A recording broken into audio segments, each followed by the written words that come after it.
সেই জানার জায়গাটায় অনেকের কাছে হয়তো কিছুটা জানা থাকতে পারে, কিন্তু পুরো ইতিহাসটা কেউই জানে। তো সেই জন্য দেখো, আমি টিচিং লিখে 3টা শব্দ লিখেছি। প্রথম যে শব্দটা লিখেছি একটা প্যাশন, তারপরে লিখেছি প্রফেশন, তারপরে লিখেছি রেসপিরেশন। 3টা শব্দের আবিধানিক অর্থ এরকম যে এটা একেবারে আমার ভাবনা প্রসূত, সেটা আমার কার্যে রূপান্তর হয়েছে এবং সেখান থেকে আমি কিছু আউটপুট জেনারেট করার চেষ্টা করি সবসময়।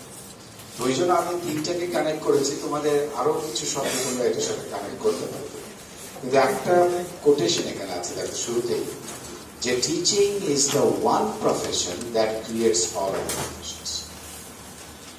এইটা আসলে পৃথিবীর আদি প্রফেশন বলে সর্বজন ব্যতীত। আমরা তোমরা পিছন থেকে দেখতে পাচ্ছ না, ওখানে কি আসছে?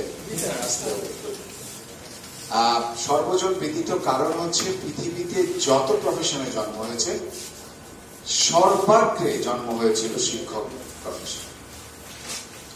কারণ হচ্ছে যে শিক্ষক প্রথম শিক্ষাদান করেছিলেন উনি আসলে জন্ম দিয়েছিলেন ভবিষ্যৎ প্রফেশন গুলোর হাতে খড়ি হয়েছিল শিক্ষক। যার জন্য বলা হয় যে teaching is the one profession that creates all other professions. তার মানে এর চেয়ে বড় কোনো প্রফেশন হয় না। আমি আজকে প্রেজেন্টেশনে তোমাদেরকে কিন্তু খুব ইন্টারেস্টিং জিনিসপত্র দেখাবো। কিছুটা গল্প হবে, কিছু ফান আছে, কিছু আচ্ছা এটার সাথে তুমি ইয়েটা লাগানো আছে স্পিক অন না, এই স্পিক দুটোই আছে, দুটোতেই প্লে হবে। তাহলে আমি তোমাদেরকে নিয়ে যাই আসল ঘটনাটা কোথায়।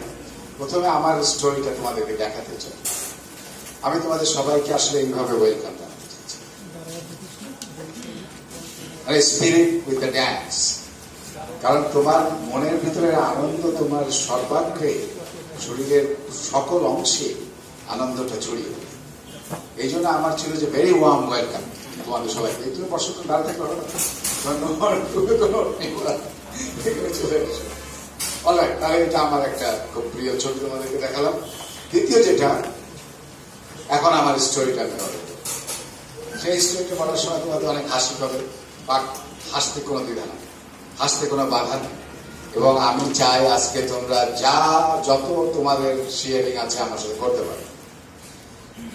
এই স্টোরিতে যে মানুষটা আছে অবশ্যই আমি না, এটা ইন্টারনেট থেকে একটা ছবি।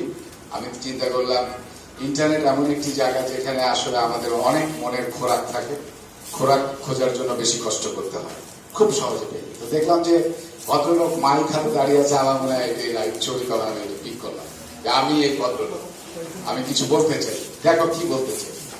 এই যে মানুষটাকে দেখছো, এই মানুষটাকে দেখে তোমরা নিশ্চয়ই বুঝতে পারছো কি বিমর্ষ। সেই বিমর্ষের কারণটা আমি এখন তোমাদেরকে বুঝাবো। এই ছবিটাও আমি ইন্টারনেট থেকে পিক করেছি। দেখলাম যে আমার এই অবস্থার একটা ছবি দরকার। তো আমি দেখলাম কোন মানুষের চেহারার ছবি দিলে মুশকিল, আমার তো চেহারা নাও, তাহলে বেছে খেয়ে শেষমেশ এত সুন্দর একটা রিপ্রেজেন্টেশন আমি পেয়েছি। এবং এইটার পরে আমার যে স্টোরিটা সেটা তোমাদেরকে একটু আমি বলি। এখানে 3-4টা ছবিও আছে, তোমরা বুঝতে পারছো। 1993 সাল, সময়টা ছিল এরকম নভেম্বর। আমি এক্সাক্ট ডেটটা হয়তো খাটলে বেরিয়ে যাবে, আছে। মালয়েশিয়াতে আমার প্রথম লেকচার, প্রথম ক্লাস নিতে গেছি। বাংলাদেশে আমার ক্লাস নেওয়ার তখনও কোনো সুযোগ হয় না, যেটা এখন তোমাদের অনেকেরই হয়ে গেছে। তোমরা আমার চেয়ে অনেক বেশি এক্সপেরিয়েন্স, কিন্তু আমার দেখো তখন কিছুই হাতে করে হয় নাই। আমি দেশের বাইরে শিক্ষকতা করতে যাচ্ছি। প্রথম ক্লাস, 50টা ফেস দেখো আমি রেখেছি, 50+, কারণ এতজন ছেলে মেয়ে বসে আছে।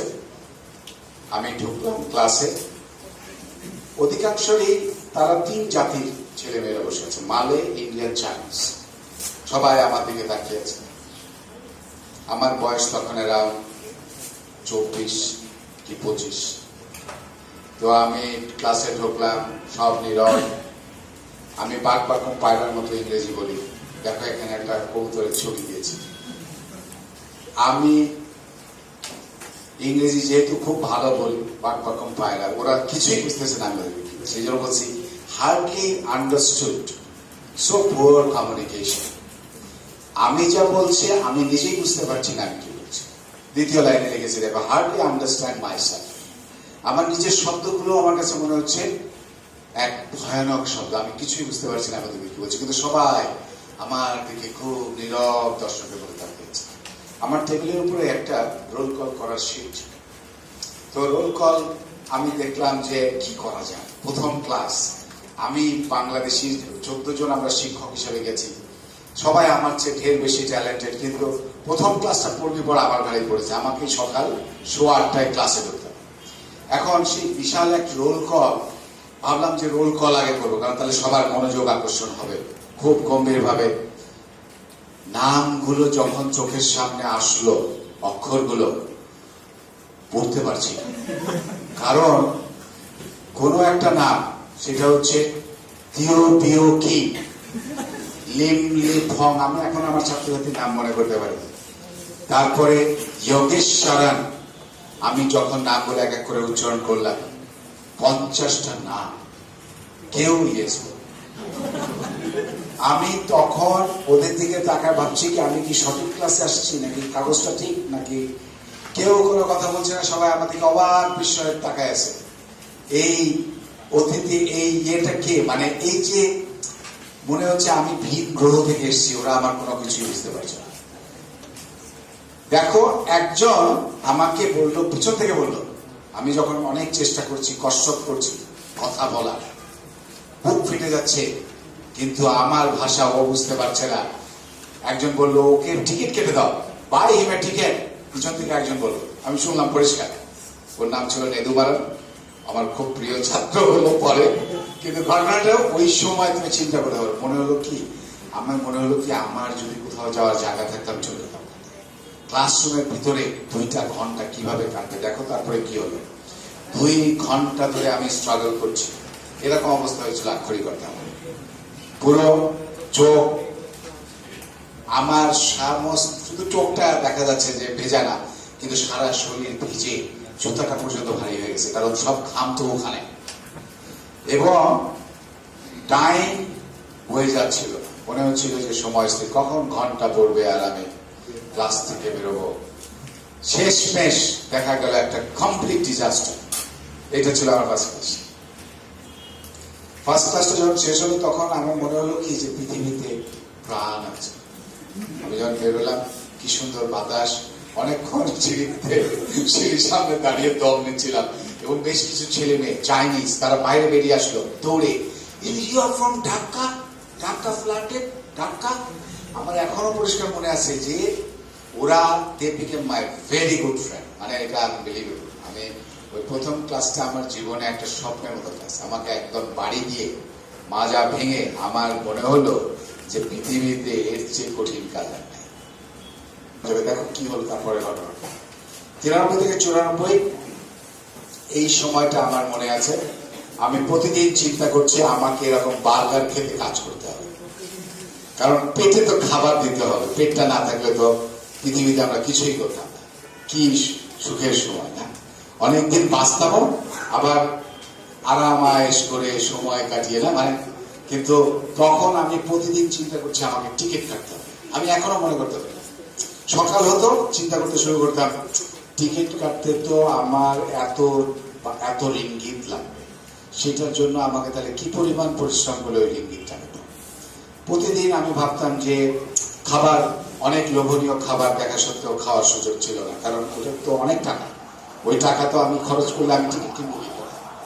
তারপরে সব সময় মনে হতো যে কিছু একটা যেন আমার ভিতরে কাজ করতো, প্রচন্ড রকমের একটা কি বলে, দেওয়ালে পিঠ থেকে গেলে যায় যে আমার কিছু করার নেই, আমাকে কিছু একটা করতে হবে, আমাকে কিছু একটা আর্ন করতে হবে। এবং আলটিমেটলি কি হলো, আমার সাথে যারা দল বলছিল, আমার সাথে প্রায় আমরা 14 জন একসাথে শিক্ষকতা শুরু করি।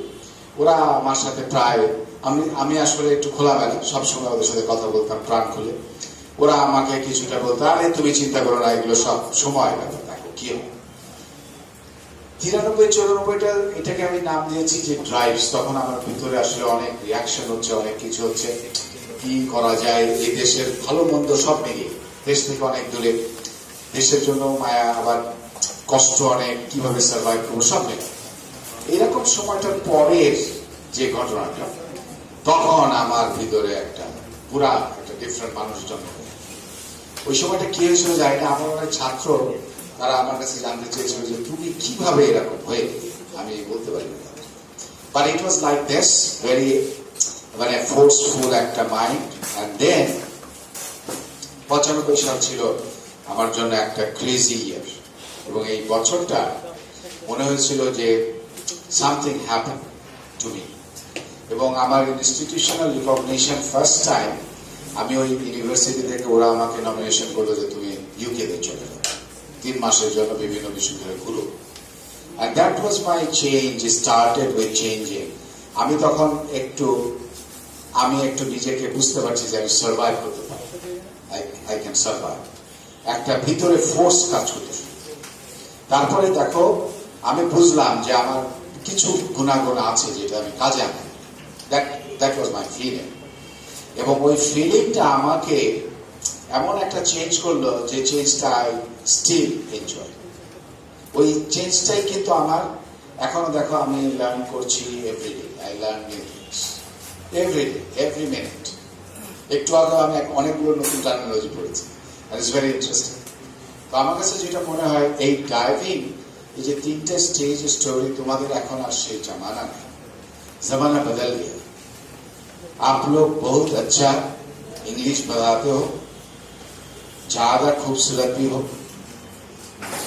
ज्यादा स्मार्ट भी हो। आप लोग हम लोग की तरह नहीं हो। So that is a change, na? Big change. So you have a better, much better prospects than us. সন্দেহ না, নিঃসন্দেহ। So তাহলে আমার এই স্টোরিটা আমি তোমাদেরকে প্রথম বললাম যে দেখো, হয় কি এখন তোমাদের এই স্টোরির দরকার নাই, কারণ আমার স্টোরিটা শেয়ার করার মূল কারণ ছিল যে how the transformation takes place. এবং জীবনের চ্যালেঞ্জটা আসলে কিন্তু তখন তুমি actually you know what you can. Challenge face করাটা খুব বেশি দরকার। That is the reason I share this story. খুবই অল্পে বলেছি, এর ভিতরে আমার অনেক স্টোরি আছে। There are many many small segment, যে সেগমেন্টগুলো খুবই ইন্টারেস্টিং। আমি অনেক কিছু সুযোগ হয়েছে খুব কাছাকাছি যে, that is I am very fortunate, I am very thankful to Almighty. আমি তোমাদেরকে তাহলে নেক্সট এজেন্ডাতে নিয়ে যাই। এখানে একটু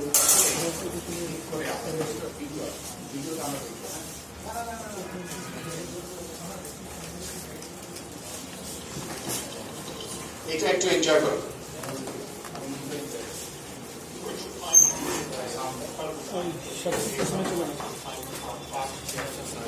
Quantum physics for all these particles that are interacting in mysterious ways.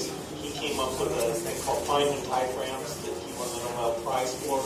Or actually, even more important, he was an amazing teacher. He did a series of lectures which were for people who didn't specialize in physics. It's such a great example of how he could explain things in a fun and interesting way to anyone. And it's very funny. Incidentally, at the time of Kepler, the problem of what drove the planets around the sun was answered by some people by saying that there were angels behind here beating their wings and pushing the planets along around the orbit. I will see that that answer is not very far from the truth. The only difference is that the angels took a different direction and their wings go. Dr. Feynman used a tough process on himself where if he didn't really understand something, he would push himself. Do I understand this boundary case? Do I understand why we don't do it this other way? Do I really understand this? And because he had pushed himself to have such a deep understanding, his ability to take you through the path of the different possibilities was incredible. Oxygen mixes in the air like to be next to carbon. If you get a mutant, they snap together. If you can get it faster by heating it up somehow, some way, they come close enough to the carbon and snap in. And that gives a lot of jiggly motion, which might hit some other atoms, make them nose go faster so they can climb up and bump against other carbon atoms. And they jiggle, and they make others jiggle, and you get a terrible catastrophe. That catastrophe is a fire. It's taking something that is a little mysterious to most people and using very simple concepts to explain how it works. He doesn't even tell you he's talking about fire till the very end, and you feel like you're kind of figuring it out together with him. Feynman made science so fascinating. He reminded us how much fun it is, and everybody can have a pretty full understanding. So it's such a joyful example of how we'd all like to learn and think about things.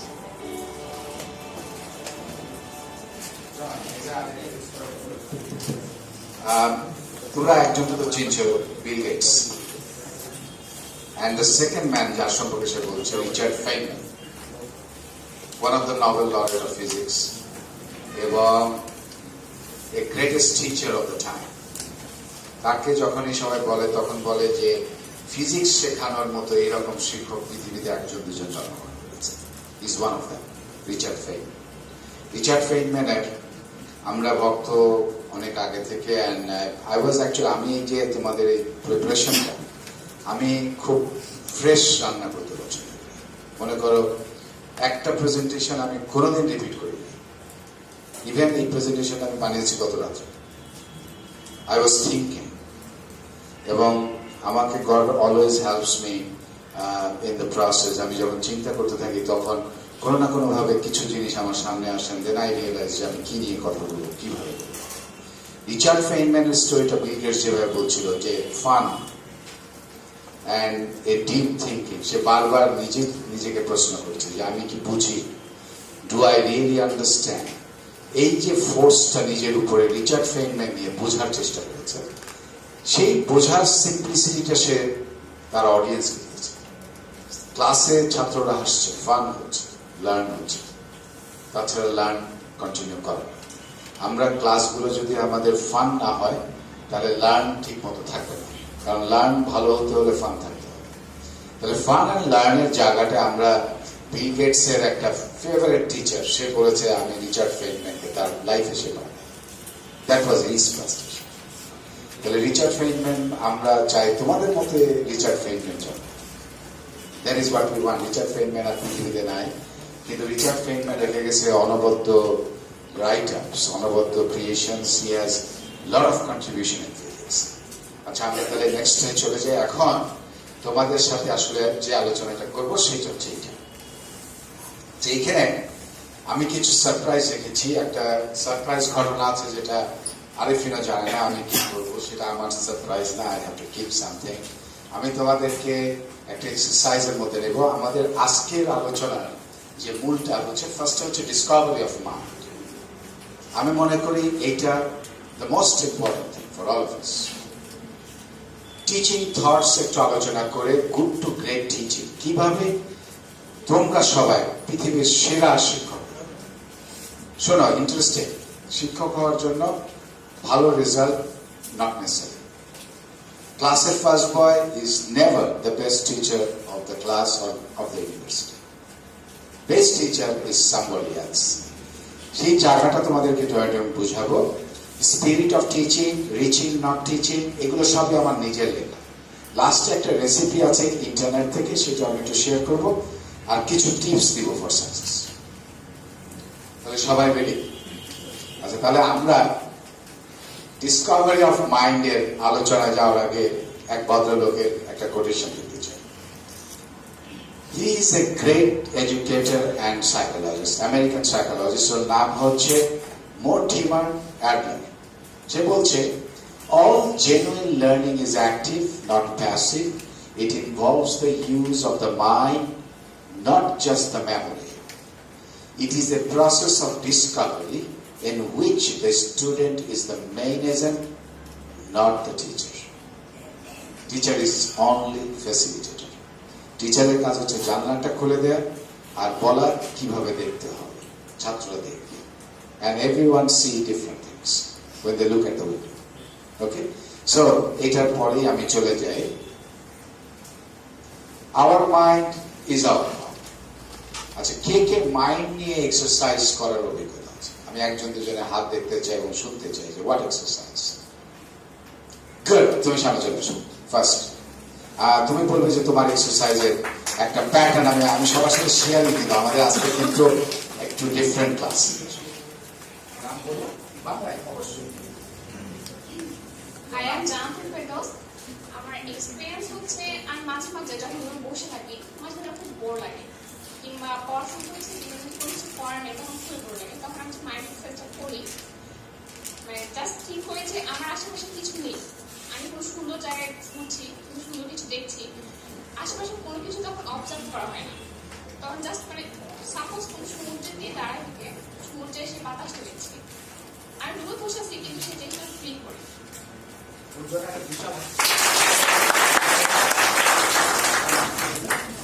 জান্নাতের পরে কে বলবে? Excellent, আমার তো খুবই ভালো। চলে আসুন সামনে। ইয়েস, আরে এটাই তো আমার সবচেয়ে পাওয়ার, যেটাকে কেউ দেখতে পারে না। ঠিক আছে, আমি বুঝাই তোমাদের কিভাবে পাবো। কারণ মাইন্ডের পাওয়ার সম্পর্কে আমরা একটা ছোট এক্সারসাইজও করবো আজকে। আমার একটা ছোট্ট প্ল্যান আছে, আমি তোদেরকে বলবো যে how strange is mind in our body.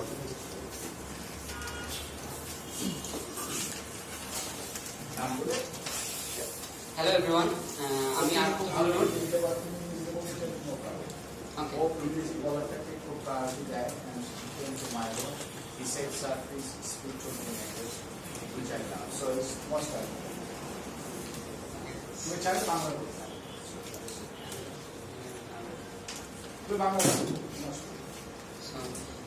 আমার পার্সোনালি একটু হিউম্যান সাইকোলজিতে একটু ইন্টারেস্ট আছে আর রিসেন্টলি আমার একটা গেম ডেভেলপমেন্টের জন্য আমি চাইল্ড সাইকোলজি নিয়েও একটু পড়াশোনা করতেছি তো এটার জন্য অনেক ভাবি বসে বসে are making your mouth white এটা আমার একটা টার্ম যে মানে আমি কথা একটু কম বলি যখন বাইরে যাই বাট নিজে বসে মানে সবসময় মুখ এতই বন্ধ থাকে আর মানে ভাবি যে আমার মুখের মধ্যে মানে একটা ইয়া হয়ে যায় যে মুখটা সাদা হয়ে যায় যেটা মানে ময়লা বলা যায় বাট মানে আমি কথা একটু কম বলি সবার সাথে বাট ভাবিটা একটু বেশি।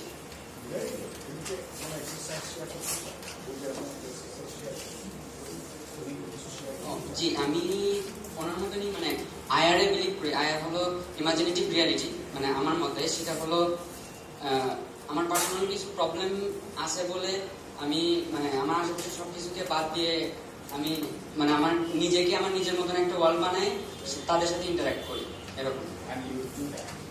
আই ডু দ্যাট অ্যান্ড কি বলবো এটা অনেক হেল্প করে আর কি। আরেকজন কে বলতে চায়? অনেকগুলো হাত, চলে আসুন, একজন করে চলে আসুন, প্রত্যেককে 10 সেকেন্ড করে সময় দিতে কোনো অসুবিধা নেই। আমি বিপ্লব ঘোষ।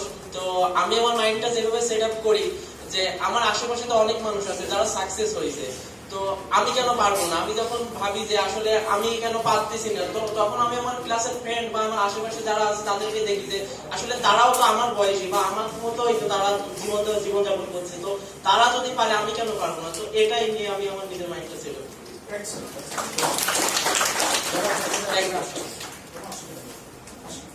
আমি শাকিল আহমেদ।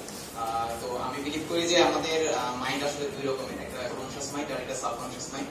তো আমি আসলে মাইন্ড প্র্যাকটিসটা যেভাবে করি, আমার সামনে যদি কখনো অনেক বড় ধরনের কোনো টাস্ক থাকে বা আমি মনে করি এটা অনেক চ্যালেঞ্জিং, তখন আমি আমার কনসিয়াস মাইন্ড থেকে সাবকনসিয়াস মাইন্ডকে ইন্সপায়ার করার চেষ্টা করি, জাস্ট ডু ইট। তখন বাকি কাজটুকু আমার সাবকনসিয়াস মাইন্ড আমাকে পুশ করে করতে হেল্প করে। মানে আমার ওইটা কত কঠিন আর পরবর্তীতে চিন্তা করতে হয় না, কারণ ওইটা ভিতর থেকে এসে পড়ে যে এটা করতে হবে বা কিভাবে করতে হবে, ওই সাজেশনটা ভিতর থেকে মানে সাবকনসিয়াস মাইন্ড থেকে এসে পড়ে।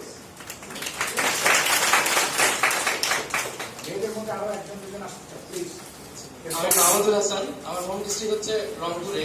হোম ডিস্ট্রিক্টের কথা কেন বললাম, আমি তখন ক্লাস 9-এ পড়ি এবং জীবনে প্রথমবার তখন আমি ঢাকায় আসি এবং এটা একটা 7 ঘন্টার জার্নি ছিল এবং জীবনে প্রথমবার এত বড় জার্নি করার ফলে আমার হেডেক কিংবা ভমিটিং এর বিষয়টা সেটা আসতেছিল। তো এটা একটা খুবই কমন ঘটনা।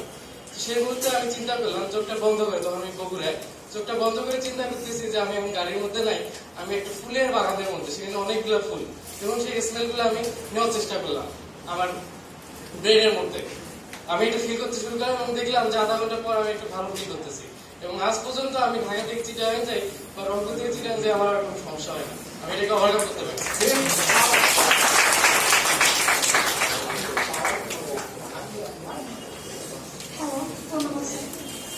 মাইন্ড মানুষ অনেকভাবেই সেট আপ করতে পারে। আমার ব্যাপারটা হচ্ছে যে আমি অনেক অল্পতে রিয়াক্ট করতাম। এমন ছিল যে বাবু কিছু বললো, মানে আমার বাবা কিছু বললো বা মা কিছু বললো, ওর মধ্যে অন্য একটা ব্যাপার নিয়ে আমি একটু ইরিটেট, সেটা আমি বাবার সাথে রাগ করে ফেললাম, মায়ের সাথে রাগ করে ফেললাম, বা সেটা কোনো ফ্রেন্ড, এটা সবারই হয়, শুধু আমার না। যে আমরা অনেক সময় বুঝে বা না বুঝে ইচ্ছাকৃত অনিচ্ছাকৃত ফ্যামিলির সাথে বা কাছের মানুষের সাথে রাগ করে ফেলি বা একটা খারাপ বিহেভ করে ফেলি। তো আমি যেভাবে নিজেকে কন্ট্রোল করার চেষ্টা করেছি সেটা হচ্ছে যে আমি একটু চিন্তা করি আমার কোনো কিছু নিয়ে রাগ হচ্ছে, সামথিং ইজ বদারিং মি, আমি সেটা একটু টাইম নিই, যে সাথে সাথে কারোর সাথে রিয়েক্ট করবো, সাথে সাথে বকাঝকা করবো, সেটা করি না। কেউ আমার সাথে কিছু রং করতেই পারে, এটা খুবই স্বাভাবিক ব্যাপার। বাট সবার উচিত একটু সময় নিয়ে কারোর সাথে রিয়েক্ট করা, যে সে হয়তো না বুঝেও করতে পারে আমার মতো, আমি যেমন না বুঝেই করছি অনেক কিছু। সো ওই ক্ষেত্রে একটু সময় নিয়ে করা উচিত, যে আমি কেউ আমাকে কিছু আমার সাথে খারাপ করেছে, সাথে সাথে আমি তার সাথে খারাপ বিহেভ করে ফেলবো, তার সাথে সবাই করা উচিত না। 1 ঘন্টা, আধা ঘন্টা, 2 ঘন্টা একটু সময় নিয়ে তারপরও যদি রাগ থাকে তারপর তার সাথে রিয়েক্ট করা উচিত, বা তুমি আমার সাথে জিনিসটা খারাপ করেছো, এভাবে আমি নিজেকে কন্ট্রোল করি। Thank you. এক্সেলেন্ট।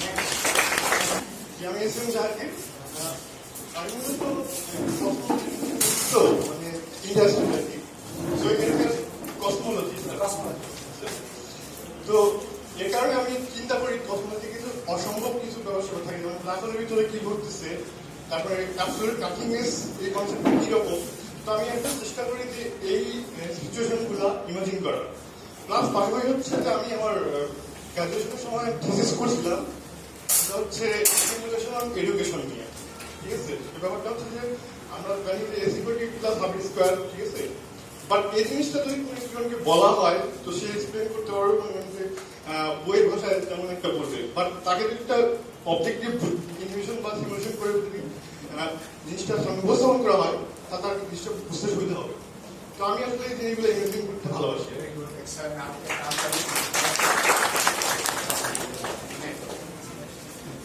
আসসালামু আলাইকুম, আমি রাকিবুল হাসান। তো আমার যেহেতু টুকটাক গল্প লেখার অভ্যাস আছে, সো গল্পের ক্ষেত্রে হয় কি একটা লাইনের পরে আরেকটা লাইন সাজাইতে হয়, তো পরের লাইনটা যদি আগের লাইনের সাথে খাপ না খায় সেক্ষেত্রে আসলে গল্পটা কখনো ফুটে ওঠে। সেই ক্ষেত্রে আমি আমার ইমাজিনেশনটা ইউজ করি, সাবকনশিয়াস মাইন্ড আমি চরিত্রগুলো তৈরি করে নিই। তো চরিত্রগুলা নিজের মতো চিন্তা ভাবনা করতে থাকে, কাজ করতে থাকে, আমার কিচ্ছু করা লাগে না। আমি শুধু ওই চরিত্রগুলো যে কাজগুলো করে ওগুলো শুধু আমি সুন্দর করে নোট ডাউন করে দিই, গল্পটা রেডি হয়ে যায়। আসসালামু আলাইকুম, আমি আলামিন। আসলে আমার বিষয়টা একটু রিয়েল লাইফ, যে এক সময় মানে 2 বছর আগে আমার হঠাৎ করে এই জন্ডিস হয়, লিভারে প্রবলেম হয়, লিভার খুলে যায়। তখন আসলে এটা প্রবলেমটা সলভ হইতেছিল না। তারপর একদিন মানে ভিডিও দেখতে দেখতে মানে মেডিটেশনের একটা ভিডিও দেখলাম, ভাবলাম এইসব করে কি আর এত দামি দিব ওষুধ খেয়ে ভালো হইতেছে না, এটা কি আর মেডিটেশন করে ভালো হয়। তারপরে মানে ওই প্রসেসটা শিখলাম, চোখ বন্ধ করে ভাবলাম যে আমার শরীরে কোনো অসুখ নেই, মানে কিচ্ছু নেই, একদম সুস্থ। তবে 15 দিন 1 মাস পরে দেখলাম না, এখন বেটার, সুস্থ। মানে তখন মানে প্র্যাকটিক্যাল বুঝতে পারলাম যে না আসলে ওইটা খুব পাওয়ারফুল, মানে এটাই।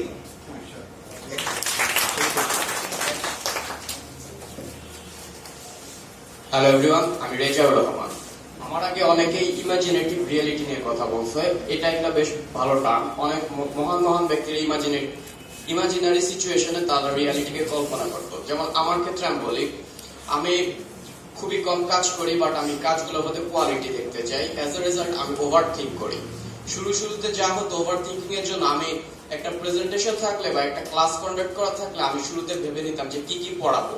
ইউজুয়ালি এটা থেকে আসলে আমার পক্ষ থেকে আমি চিন্তা করতেছি কি পড়ানো উচিত, বাট এটা কিন্তু 100% সাকসেসফুল হতো না, এই কারণ স্টুডেন্টরা অন্য কিছু চায়।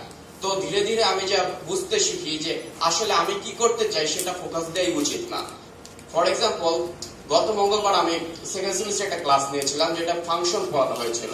ইউজুয়ালি আমি আগে হলে যা করতাম যে ফাংশনের ক্ষেত্রে কি পড়ানো যায় আমি তার লিস্ট করতাম, বাট এখন আমি তা করি না। আমি যা করি, আমি কল্পনা করি যে স্টুডেন্টরা কি প্রশ্ন আস্ক করতে পারে, তাদের কি দরকার হতে পারে, বা কোনগুলো শিখালে তারা মিডে ভালো করতে পারে। আমি এখন আর নিজের পক্ষ থেকে চিন্তা করি না, আমি তাদের কনভারসেশন গুলো নিজের মনের মধ্যে কল্পনা করি, তারপর আমি ওগুলোকে পয়েন্ট করে নিই যে কি শিখানো লাগবে। এতে আসলে ক্লাসটা বেশি সাকসেসফুল হয়, কারণ আমি তাদের কিছু ডেলিভার করতে জোর করে ডেলিভার করতেছি না, তারা যা চায় আমি সেটাই তাদেরকে দিয়ে দিতেছি। আর এটা অলওয়েজ একটা successful way, because you are not pushing something, you are actually delivering something. Thank you sir. Mohammad Abdul Rahman. বড় ভাই আপুরা অনেক কথাই বলে গেল। তো আসলে আমার ব্যাপারটাতে আমি দুটা পয়েন্ট বলবো যেটা আপনাদের কাছে অনেক মজার মনে হবে। প্রথমটা হলো আমরা যেমন আমি অনেক কিছু নিয়ে আসলে থিঙ্কিং করতে পছন্দ করি, আবার দেখা যাচ্ছে কেউ একজন বসে আছে সে কিন্তু স্থির মাইন্ড নিয়ে বসে থাকে বা বিভিন্ন কিছু নিয়ে চিন্তা ভাবনা করে, কিন্তু আমার মাইন্ডটা কখনোই স্থির থাকে না। আমি যতই চেষ্টা করি এটাকে স্থির রাখতে, আমি কোনো কিছুতে স্থির রাখতে পারি না। যেমন একটা কম্পিউটারের ব্যাকগ্রাউন্ড প্রসেসে যখন কোনো কিছু চলতে থাকে তখন কিন্তু কম্পিউটার অনেক সময় হ্যাং করে, বা আমাদের ফোনে অনেক সময় ব্যাকগ্রাউন্ড প্রসেস অনেক কিছু চালু থাকলে ফোন হ্যাং করে। ঠিক আমার মাইন্ডটাও মানে তেমনই, যে আমি বলে যেমন মাইন্ডে ব্যাকগ্রাউন্ড প্রসেস কিছু চলতে থাকে, যার কারণে আমি কোনো কিছুতে মানে কনসেন্ট্রেট করতে পারি না ঠিক মতো।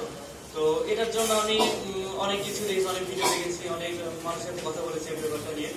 তো অনেক রকম সলিউশনের কথা আমাকে বলেছে, তো কোনোটাই আমার কোনো কাজে লেগেনি আসলে। তো আমি নিজেকে নিয়ে থিঙ্কিং করতে শুরু করলাম যে আমি কিভাবে আসলে এটা অবলম্বন করতে পারি। তো একসময় আমি দেখলাম কি যে আমার কোনো কিছুই কোনো কাজ আসতেছে না। যেমন এক আপু বলে গেলেন যে উনি সি বিচে বসে আছেন, বা একজন ভাইয়া বলে গেলেন যে ফুলের বাগান নিয়ে চিন্তা ভাবনা করতেছে। তো এমন কিছু নিয়ে আমার মাইন্ডে যত কিছু আছে আমি সবগুলো নিয়ে আসলে থিঙ্কিং করি, তো কোনোটা দিয়ে আমার কোনো কাজ হয় না। তো আমি আস্তে আস্তে রিয়েলাইজ করলাম যে আমি যখন ভাবতেছি যে আমি একজন বড় মাপের মানুষ, লাইক মানে বড় মাপ বলতে আসলে আমি একজন রিচম্যান, আমার অনেক টাকা আছে, আমি অনেকে হেল্প করতেছি, বিভিন্ন প্রতিষ্ঠান তৈরি করতেছি, তাদেরকে সাহায্য করতেছি, বিনা পয়সায় কাউকে পড়াশোনা করাচ্ছি। আমি যখন এই বিষয়টা নিয়ে চিন্তা ভাবনা করি তখন দেখতেছি যে আমার মাইন্ডটা শুধুমাত্র এটাতেই আছে। তো দেখা যাচ্ছে যে আমি যদি আধা ঘন্টা বা 1 ঘন্টা এটা নিয়ে চিন্তা ভাবনা করি, দেখা যাচ্ছে পরের 5-6 ঘন্টা আমি আমার মাইন্ডটাকে স্থির পাচ্ছি, এবং আমি যে কোনো কাজে আমি যখন নিজেকে সেই কাজটা করতেছি আমি নিজে, তখন আমি সেটাতে ভালো সাকসেসফুল হচ্ছি সেই কাজটা করে। তো এই জন্য আমি আমার কাছ থেকে কোনো সাজেশন আসলে আমি সেভাবে বলতেছি না, বাট আমার এটা মনে হয় যে আপনারা যখন নিজেকে নিয়ে ভালো কিছু ভাববেন, অবশ্যই আমার মনে হয় পরে কিছুটা সময় আপনি যে কাজটা করবেন সেটাতে আপনি ভালো কনসেন্ট্রেশন দিতে পারবেন। আমরা আরেকজন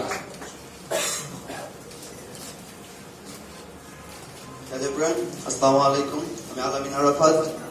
আমি যে বিষয়টা শেয়ার করতে চাচ্ছি সেটা হলো, প্রথম আমরা কিছু ভুল করি এবং ভালো জিনিস করি। যে জিনিসটা আমরা জেনারেলি ভুল করে থাকি, আমি রাতের বেলায় শুয়ে চিন্তা করতে গেছি সেটা রিকভার কিভাবে করা যায়। এটা ভুল করলাম, ওটা মনটা বুঝতে চেষ্টা করি, এটার মতো এইভাবে করলে ভুলটা শুধে যেত বা আরো ভালো করার চেষ্টা করে যেত। তো এটাই হচ্ছিল মাইন্ড রিসার্চ। আর যেটা বললেন যে পড়াশোনার সময় বা লার্নিং এর সময় হানিটা কিছু থাকবে, তো আমার লাইফে এমন একটা দিন ঘটছে যেটা শেয়ার করতে যাচ্ছি। তো আমরা সবাই মানে জেনারেলি যারা থাকি এখানে মেসে থাকি, তো মেসে যখন দেখা যায় যে পাশের বাসায় বিরিয়ানি রান্না হচ্ছে, তখন আমরা যখন খেতে যাই তখন দেখি যে বাসায় হয় আলু ভাজি, একটু ডাল আর ডিম।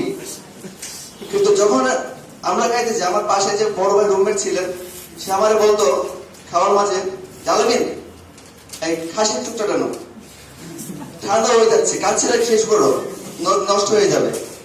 তো দেখা যাচ্ছে যে তার ভাইয়ের সাথে এরকম কথা বলতে বলতে আমাদের খাওয়া শেষ হয়ে যেত। আলটিমেটলি যে মানে কি হচ্ছে না হচ্ছে ওইদিকে মাইন্ড থাকতো না, কিন্তু হাসি খুশি মন নিয়ে খাওয়াটা শেষ করে ফেলতাম। তো এটা মানে আমার এক্সপিরিয়েন্স। আর হলো একটু ভাইয়ের কথা বলি, ভাই বিজেপি প্রোগ্রাম থেকে চেষ্টা করতেছে, আপনার সবাই একজন দোয়া করবেন, আর আমরা সবাই সবার জন্য দোয়া করবো। তাহলে আমরা একটা জিনিস বুঝলাম যে আসলে মন আমাদের সব ক্ষমতার উৎস, এবং আমরা এই যে সেকেন্ড লাইনটা দেখো, imagination is important than knowledge, এটা আলবার্ট আইনস্টাইন প্রথমে লেখাটা লিখে যে imagination is more important than knowledge. পৃথিবীর অনেক মানুষ হয়তো তখন তর্ক বিতর্ক করেছিল, বাট এটা বাস্তব, আমরা এখানেই তার এক্সাম্পল পেয়েছি। অনেকেই বলেছে যে ইমাজিনেশন করছি এবং সেটা থেকে অনেক নতুন জিনিসের জন্ম হচ্ছে। Mind is the source for imagination, এটা সত্য, এবং আমাদের মনের ভিতরে অনেক কল্পনাকে আনতে হবে, কিন্তু মনকে আমাদের প্রতিনিয়ত ট্রেনিং দিতে হবে। এইটা আমি গত সপ্তাহে র্যাডিসনে একটা অনুষ্ঠানে ছিলাম। তো র্যাডিসনের অনুষ্ঠানের প্রধান অতিথি যিনি ছিলেন, ওনার নাম ছিল গহর রিজভী। উনি আমাদের বর্তমান সরকারের একজন উপদেষ্টা। অসম্ভব সংক্ষিপ্ত বক্তব্যে উনি শুধু একটা কথা বলেছে যে মাইন্ড ট্রেনিং এর ব্যবস্থা লাগবে। এইটা আমার কাছে খুবই টাচিং, আমি এটা আমার নোটে আছে। তো mind actually needs training two empower. আমি সেটা বলবো কিভাবে।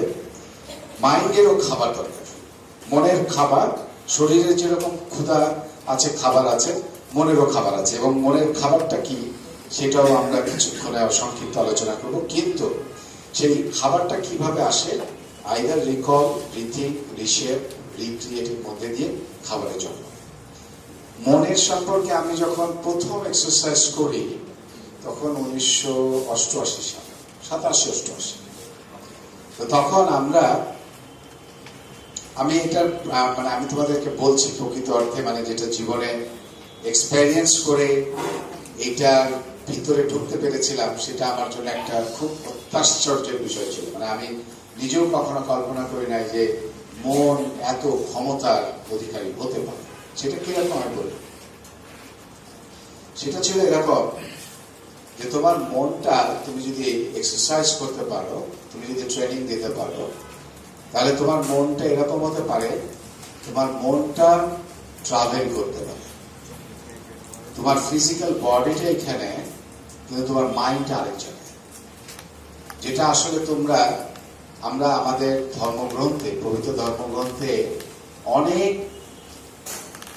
সাহাবা কেরাম এবং ওলামা এবং আলেম, বড় বড় পীর সাহেবরা, ওনারা বিভিন্ন কর্মকাণ্ডে, গল্পে বা ওনাদের যে লেখা জীবন বৃত্তান্তে এসছে যে কোনো এক জায়গায় ওনাদের রাগে কোনো একটা জায়গায় ঝড় হয়ে গেছে, কোনো একটা কিছুর ঘটনা ঘটে গেছে।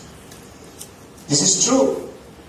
আমি যদি নিজে না করতাম তাহলে আমি তোমাদের কাছে বলতাম না দিস ইজ ট্রু। সেটা কিরকম আমি বলি, মনটাকে তুমি যদি, তোমরা এখন সবাই পড়াশোনার মধ্যে আছো, আমারও পড়াশোনার সময়, এখনো পড়াশোনা আমার আছে, কিন্তু একটু ভিন্ন মাত্রার পড়াশোনা। পরীক্ষার হলে বসেছি, প্রশ্ন এসছে, প্রশ্নর ধরন এবং প্রকৃতি থেকে উত্তর জানা যায়, সরাসরি উত্তর পড়েছি বলে মনে করছে না। তখন পরীক্ষার হলে বসে চলে গেছি ক্লাসে। সেই ক্লাসে, যেই ক্লাসের শিক্ষক এই আলোচনাটা করছে এবং উত্তর লিখছি শিক্ষকের আলোচনা দেখে। That has happened. সেটা আমি একবার না, কত শতবার করেছি, I don't know, many many Times.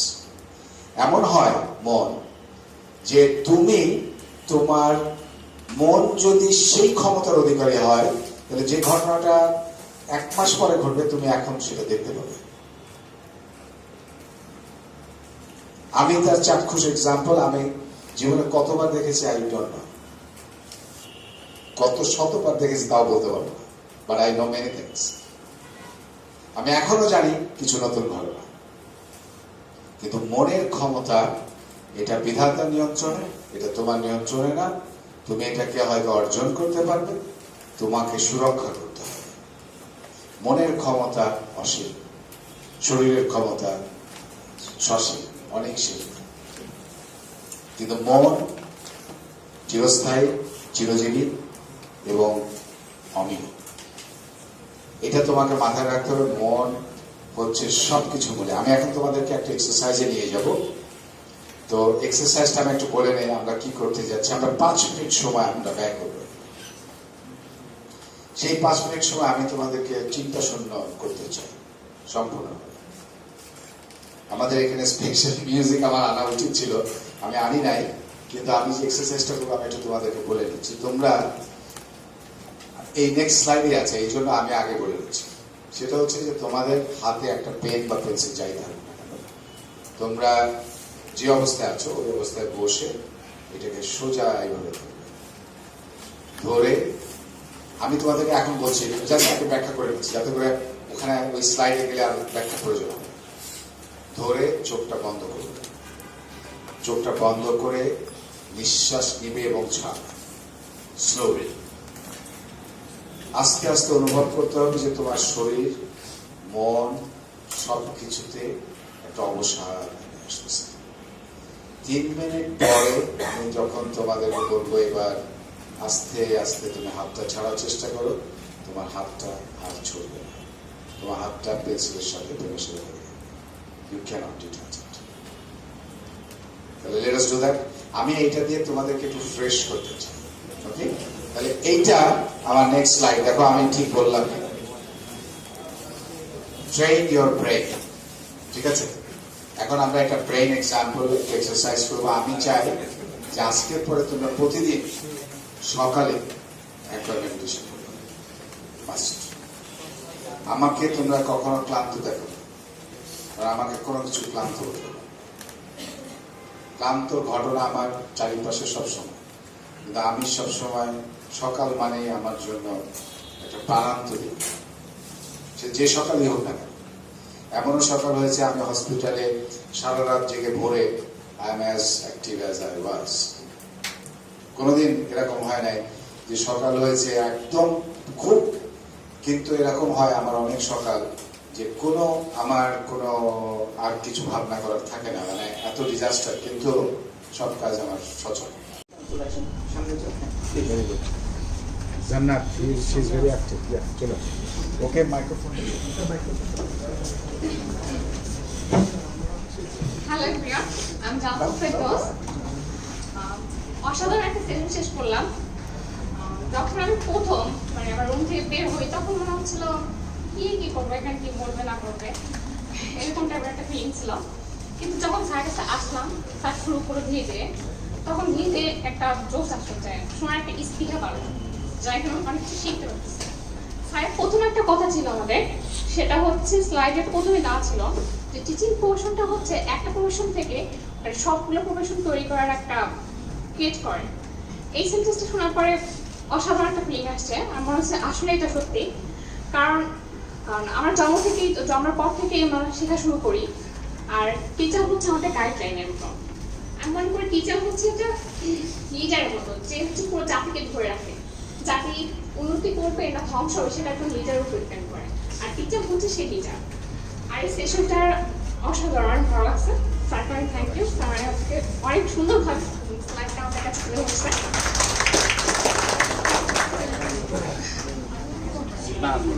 আরেকজনের সুযোগ। থ্যাংক ইউ সো মাচ জান্নাত। থ্যাংক ইউ জান্নাতকে। আর কেউ যদি বলতে চাও হাত তুললে চলে আসো।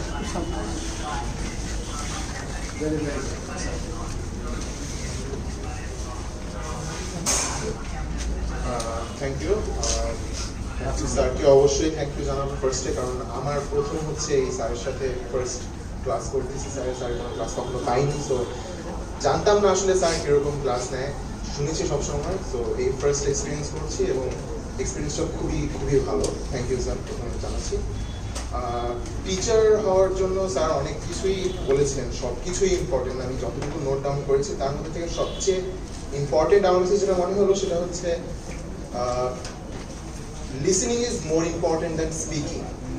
অ্যান্ড এই জন্য আমি স্যার যে একটা সেশনের প্রথম দিকে একটা ছিল মাইন্ড এক্সারসাইজ নিয়ে, স্যার কিছু একটা সবাই এক্সপিরিয়েন্স শেয়ার করছিলেন। তো আমিও তখন আসতে চাচ্ছিলাম, বাট তখন আমার কাছে মনে হলো যে এটা একটা অনেক বড় একটা অপরচুনিটি সবার কথাগুলো শোনা। সো আমি নিজে বলতে গেলে হয়তো বলতাম, বাট আমি আমার পরে যারা আসতো তাদের কথাগুলো আমি খুব ভালোভাবে শুনতে পারতাম না, এই মেন্টালিটিটা থাকতো না তখন। সো আমি জাস্ট চুপচাপ বসে শুনছিলাম সবার এক্সপিরিয়েন্সগুলো, এবং অনেক ইন্টারেস্টিং এক্সপিরিয়েন্স ছিল সবার। সো থ্যাংক ইউ সবার এক্সপিরিয়েন্সগুলো শেয়ার করার জন্য।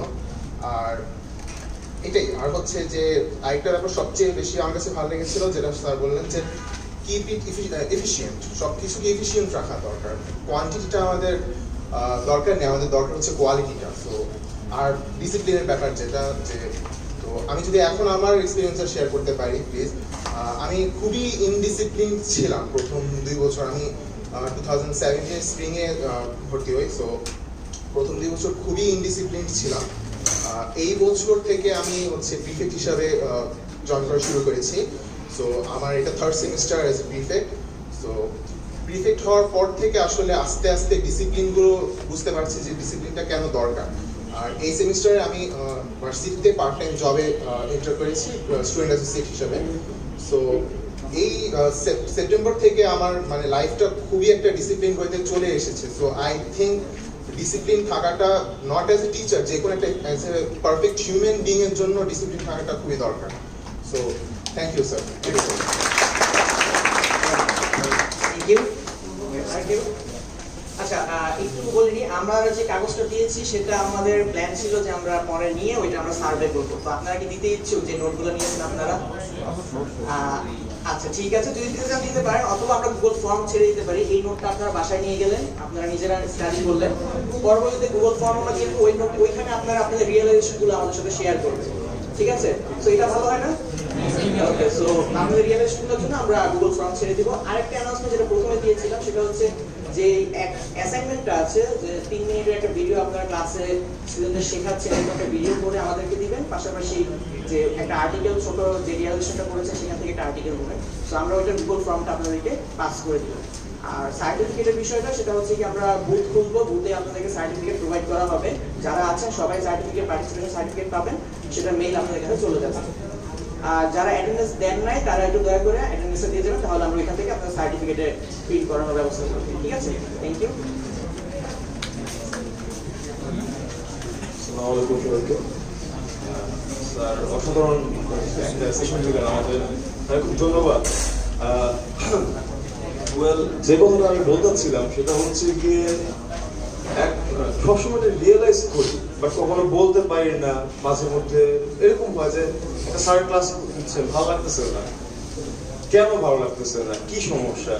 স্যার প্রতিটা সব জায়গায় স্যার ভালো রেজাল্ট করে আসছে, কিন্তু পড়া কেন বুঝতে পারতেছি না, কেন হচ্ছে না জিনিসটা, ভালো লাগতেছে না কেন? That's called communication. একটা ভালো টিচার মানে একটা ভালো স্টুডেন্ট সবসময় ভালো টিচার হবে এরকম না বিষয়টা। টিচার হওয়ার কোয়ালিফিকেশনগুলো সব ভিন্ন।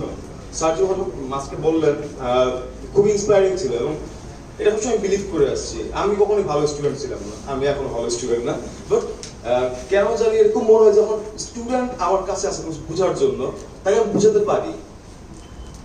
কমিউনিকেশন এটা অনেক ইম্পর্টেন্ট। স্যার যে কথা বললেন এটা খুব বেশি ভালো লাগছে, খুব ইন্সপায়ারিং ছিল। Thank you sir. Sir order করতেছি এখন। ওকে, এটাই আর কিছু বলার ছিল না, এটা সব মনে করছি। মেয়েদের মধ্যে কেউ কিছু বলতে চাও? হ্যাঁ, চলে আসো।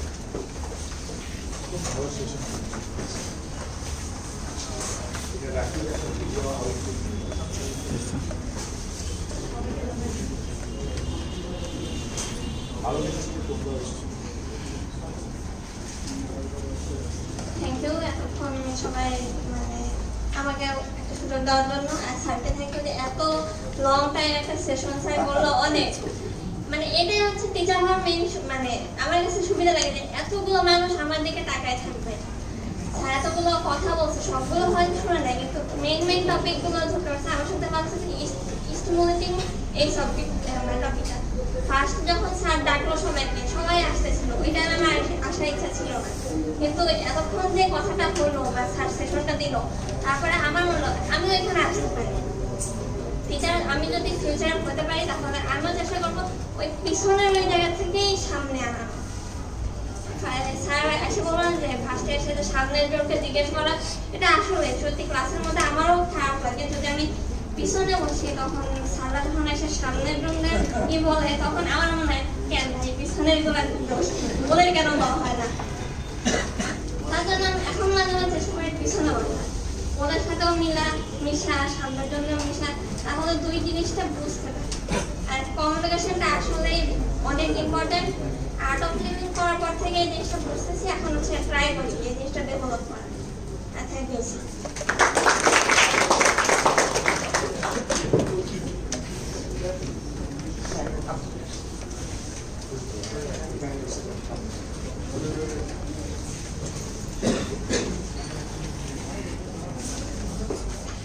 Oh my God, meditation was so much good for this session.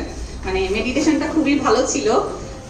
এটা আসলে আমাদের প্রত্যেকেরই করা উচিত। প্রতিদিন সকালবেলা একবার হলেও করতে পারলে আমাদের সারাদিনের জন্য এটা অনেক অনেক ভালো হয়। যে কোনো কাজই করি না কেন, মানে টিচিং প্রফেশন আর যে কোনো কাজই করি, মানে মাইন্ডটা খুব ফ্রেশ থাকে। আর টিচিং প্রফেশন নিয়ে বেশি কিছু বলবো না, অনেক কথাবার্তা হয়ে গিয়েছে।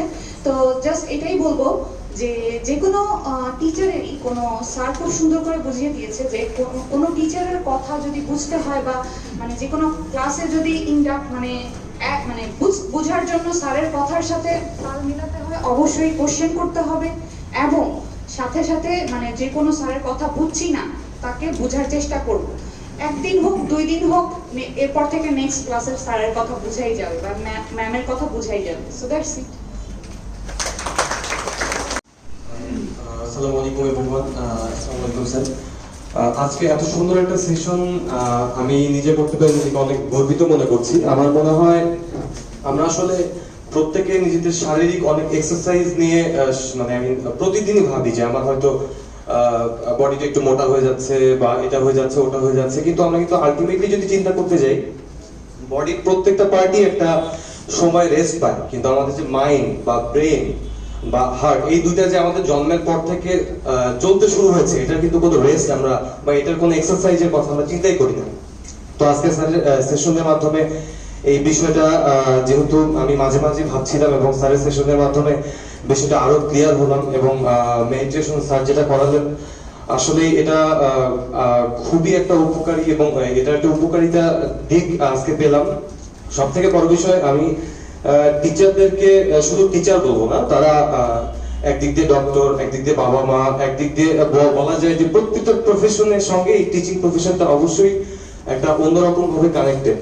সো আমরা যে যে প্রফেশনে যাই না কেন, লাইক যেহেতু কম্পিউটার সায়েন্স ইঞ্জিনিয়ারিং পড়ছি কোনো প্রতিষ্ঠানে বা যেখানে, কিন্তু একটা টিচিং এর সার্থকতা যদি আমরা ভেতরে নিয়ে বা মনের ভিতরে গেঁথে নিয়ে সেই সকল প্রতিষ্ঠানকে সার্ভ করতে যাই, আমার মনে হয় ইটস বেটার, সবার ক্ষেত্রে এটা আমাদের অনেক ভালো হবে। ঠিক আছে, thank you so much sir.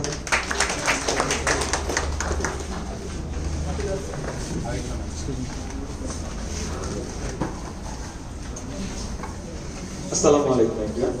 তো আমাদের ক্ষেত্রে মানে বিভিন্ন সেশন অ্যাটেন্ড করা বা একটা লং টাইম ক্লাস অ্যাটেন্ড করার ক্ষেত্রে সবচেয়ে বেশি প্রবলেমটা যেটা হয় যে সেশনটা এক পর্যায়ে যে আমরা বোরিং ফিল করি, লাইক অবসেসড হয়ে যাই।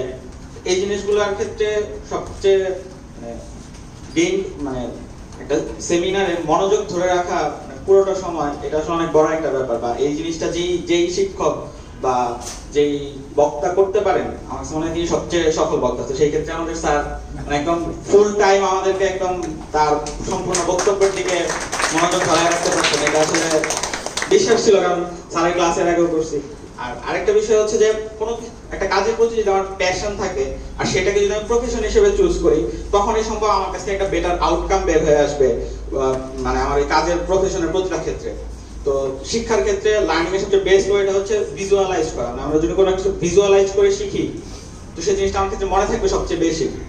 তো সেই জিনিসটা তখনই সম্ভব যখন একজন স্যার বললেন যে শিক্ষকের শেখার তীব্রতা ছাত্রের বেশি হতে হবে।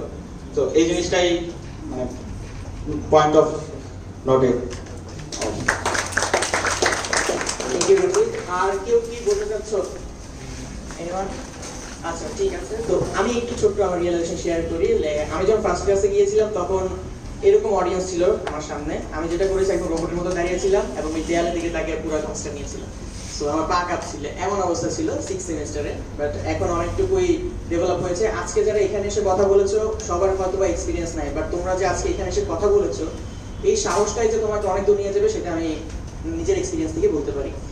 তো এই হচ্ছে আরেকটা স্যার আপনার লেকচার থেকে যেটা আমি টাচ করলো সেটা হচ্ছে গিয়ে একজন টিচার যখন নিজে এনার্জেটিক থাকে এবং এখানে এসে এনার্জিটা দিয়ে সে লেকচার দেয় এবং যে সাবজেক্টটা তিনি পড়াচ্ছেন ওটার বিষয়ে আন্তরিকতা নিয়ে অন্যদেরকে দিতে চান, তখন ওইটা আসলে স্টুডেন্টদেরকে টাচ করে।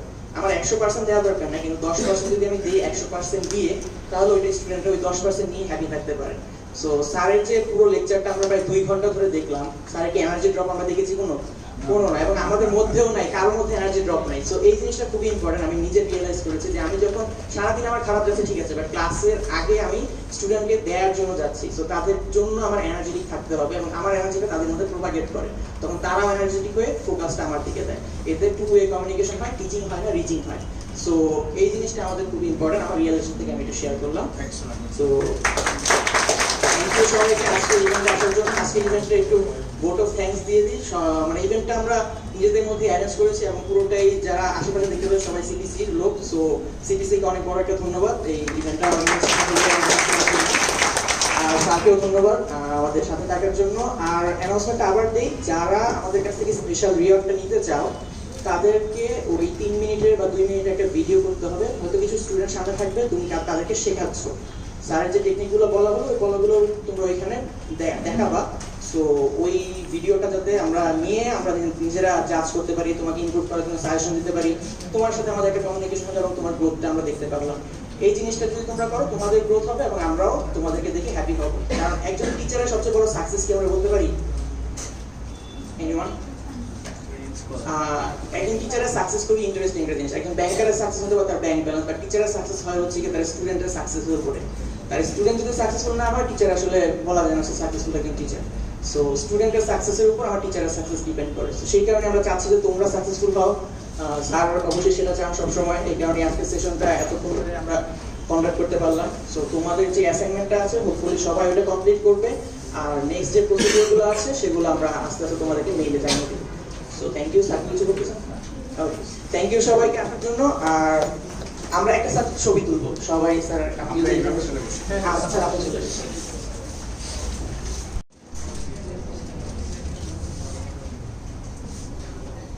সবাই একটু বি দেখাই বা এরকম কিছু মনে হয় যে আমার কাছে আছি। সবার যদি একসাথে উঠে জিনিসটা সুন্দর লাগছে।